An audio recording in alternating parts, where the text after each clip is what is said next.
Bismillahirrahmanirrahim. Wa idz qala Luqmanu libnihi wa huwa ya'idhuhu ya bunayya la tusyrik billah innasyirka ladzulmun adzim.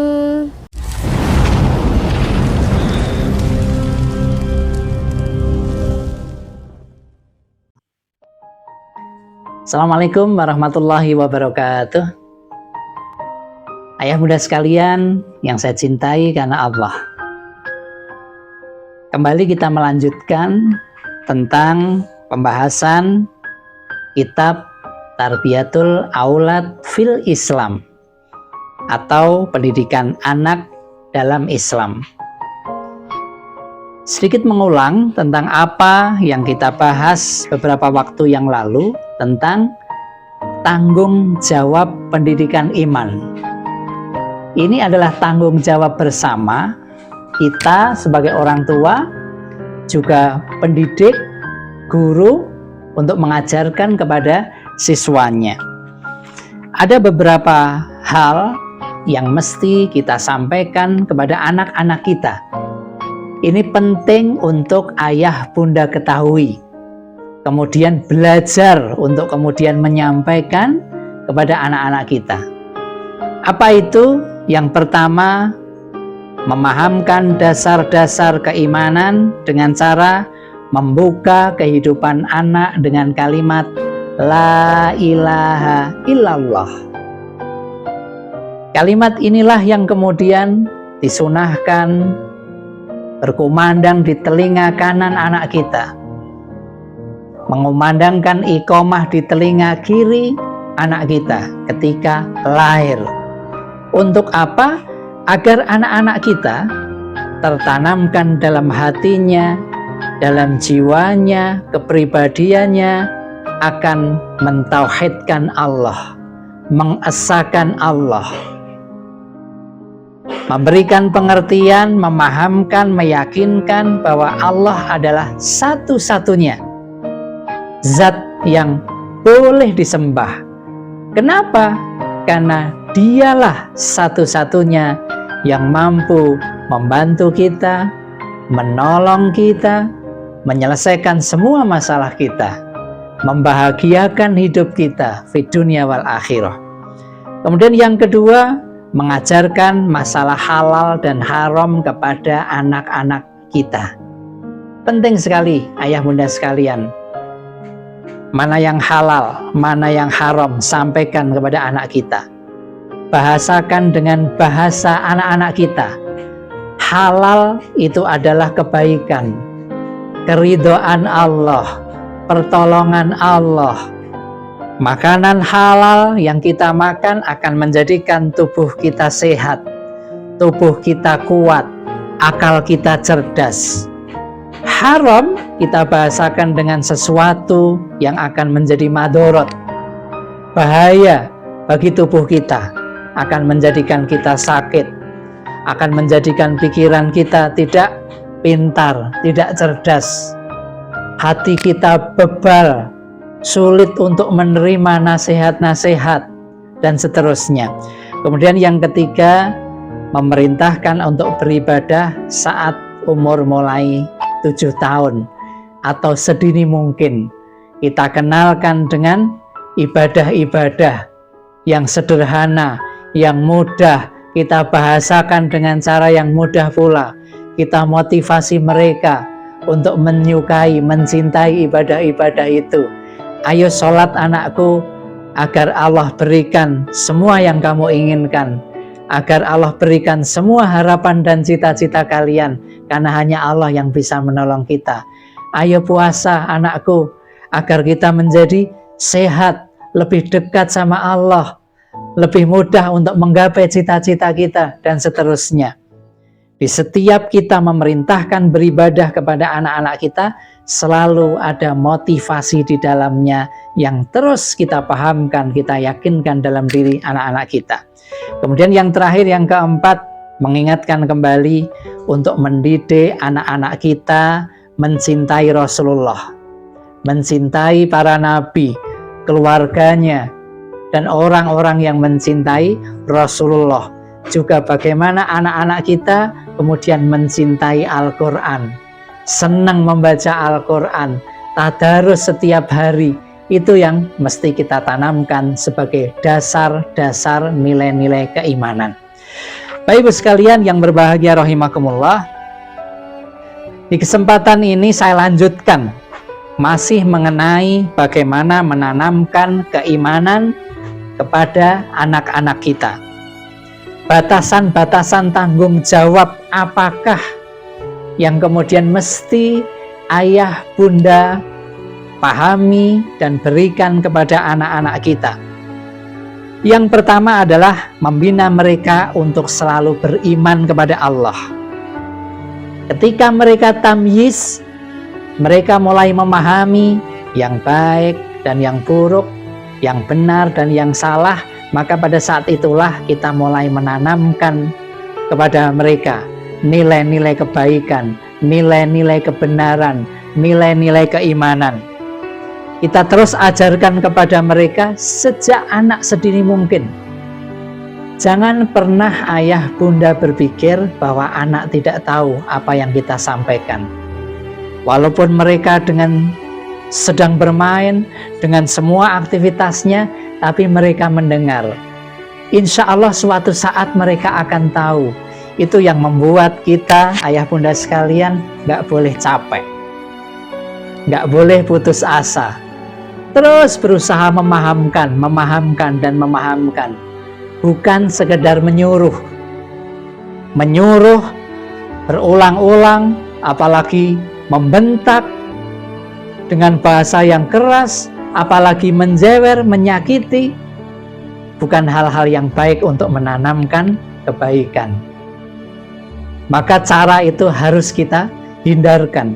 Kecuali ketika anak sudah usia 10 tahun, maka kemudian kita agak membentak, bahkan membentak. Kemudian kita mukul, bukan untuk menyakiti, tapi sebagai ketidakrelaan kita, ketidakikhlasan kita, keprihatinan kita, kesedihan kita, bahwa anak-anak kita tidak taat kepada Allah. Itu yang harus ditunjukkan, bukan menunjukkan kekerasannya, menunjukkan hal yang tidak baik sehingga anak menilai benci kepadanya. Bukan itu yang hendak kita tanamkan, tapi kita sedang menanamkan bahwa ini adalah hal-hal yang serius yang mesti anak-anak kita lakukan di usia anak-anak kita sudah balik. Sekali lagi, ini menjadi penting untuk kita pahami bagaimana menanamkan keimanan. Inna fi khalqis samawati wal ard wahtilafil laili wan nahar la ayatil liulil albab. Salah satu ayat yang mengajarkan kepada kita untuk kemudian memperhatikan seluruh alam semesta. Bergilirnya malam dan siang, gelap menjadi terang, itu semuanya adalah karena kekuasaan Allah. Di saat ada gunung meletus, fenomena gempa bumi, banjir, pada saat itulah saat-saat untuk menanamkan keimanan kepada Allah, kepada anak-anak kita.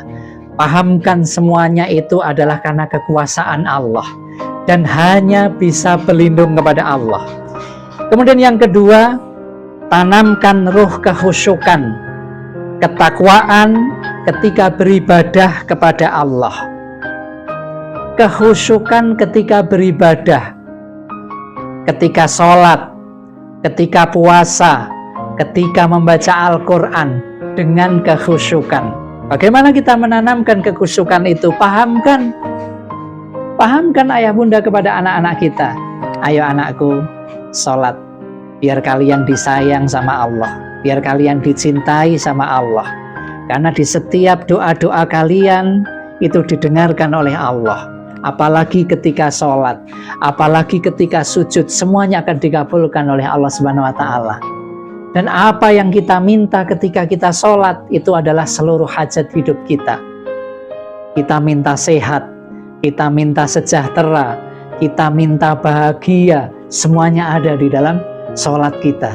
maka sholat itu kemudian menjadi khusyuk. Bukan hanya sebatas ritual, bukan hanya sekedar melaksanakan sholat, tapi kemudian mencintai sholat.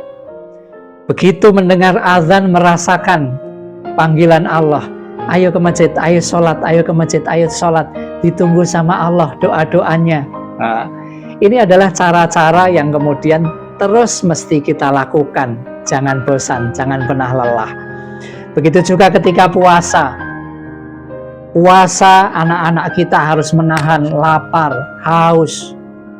Bukan satu hal yang mudah, tapi kita tanamkan rasa lapar dan haus mereka itu tidak seberapa.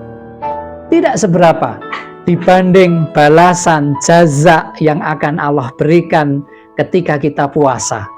Tidak ada yang bisa menghitung balasan orang yang berpuasa. Hanya Allah yang bisa memberikan balasan semuanya itu. Puasa akan memberikan kehidupan kita lebih sehat, lebih baik, lebih sejahtera. Di saat puasa, doa-doa kita kemudian dikabulkan oleh Allah Subhanahu wa Ta'ala. Ini adalah saat-saat kita menanamkan keimanan kepada anak-anak kita, sehingga ketika tidak ada ayah bunda, tidak ada siapapun, mereka tidak akan pernah makan, tidak akan pernah minum, karena mereka meyakini ada Allah yang melihat, ada Allah yang akan memberikan balasan. Kemudian yang ketiga, ayah bunda sekalian, mendidik dalam diri mereka ruh muraqabatullah, merasa diawasi oleh Allah Subhanahu wa Ta'ala. Menanamkan kepribadian anak yang merasa selalu diawasi oleh Allah Subhanahu wa Ta'ala di setiap ucapan mereka, sehingga mereka tidak akan ngomong sembarangan, tidak mudah menyakiti teman, mudah menghargai orang lain, karena mereka dilihat, diawasi oleh Allah Subhanahu wa Ta'ala. Ayah bunda sekalian yang berbahagia rahimakumullah, dalam Quran surat Al-Bayyinah ayat 5, di sana diajarkan tentang keikhlasan. Keikhlasan beribadah kepada Allah.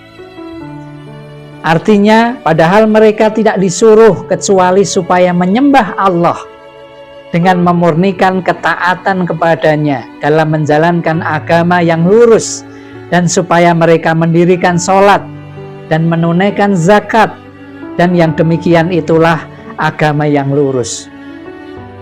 Tanamkan dalam diri anak kita, ajarkan kepada mereka bahwa Allah itu maha melihat, maha mendengar, sehingga apa yang mereka ucapkan, apa yang mereka lakukan tidak akan pernah lewat dari perhatian Allah Subhanahu wa Ta'ala. Ayah bunda sekalian yang berbahagia rahimakumullah, para ulama salafus soleh mengajarkan kepada anak-anak mereka, ayo ajarkan kepada anak-anak kita. Ketika anak-anak kita masih kecil, ketika mereka hendak tidur, ajari mereka mengucapkan, Allah melihat kita, Allah mengawasi kita, Allah menjaga kita. Terus ucapkan itu 3 kali. Atau kemudian kalau mereka sudah terbiasa, ucapkan 5 kali atau 7 kali. Nah, apa yang mereka ucapkan itu insya Allah suatu saat kemudian mereka mampu merasakan bahwasanya sungguh Allah melihat kita, sungguh Allah mengawasi kita, sungguh Allah yang akan menjaga dan melindungi kita. Ucapkan setiap kali ketika mereka hendak tidur. Setiap hari ingatkan mereka untuk mengucapkan itu. Insya Allah mereka akan betul-betul bisa merasakan. Sehingga ketika mereka bangun dari tidurnya, mereka masih merasa dilihat Allah. Mereka masih merasa diawasi oleh Allah. Mereka tidak akan pernah takut karena mereka merasa dijaga oleh Allah, dilindungi oleh Allah Subhanahu wa Ta'ala. Nah, inilah yang kemudian mesti kita lakukan. 3 hal, Bapak Ibu sekalian, kita ulangi. Yang pertama adalah kita menanamkan keimanan dalam diri anak kita. Fenomena alam bisa menjadi bahasa atau cara untuk memahamkan anak-anak kita. Tumbuhnya tanaman, fenomena alam, tanamkan bahwa itu karena kekuasaan Allah. Yang kedua, didik anak-anak kita mendapati roh yang khusyuk, bertakwa, beriman kepada Allah Subhanahu wa taala. Kemudian yang terakhir, didik mereka untuk merasa diawasi oleh Allah Subhanahu wa taala. Saya kira itu ayah bunda sekalian, semoga bermanfaat. Terus mengajari diri kita untuk menguatkan ayah bunda sekalian, mengajarkan, memahamkan kepada anak-anak kita untuk mencintai Allah Subhanahu wa taala.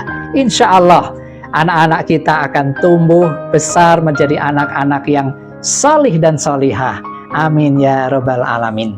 Kurang dan salahnya mohon maaf. Billahi taufik wal hidayah. Wassalamualaikum warahmatullahi wabarakatuh.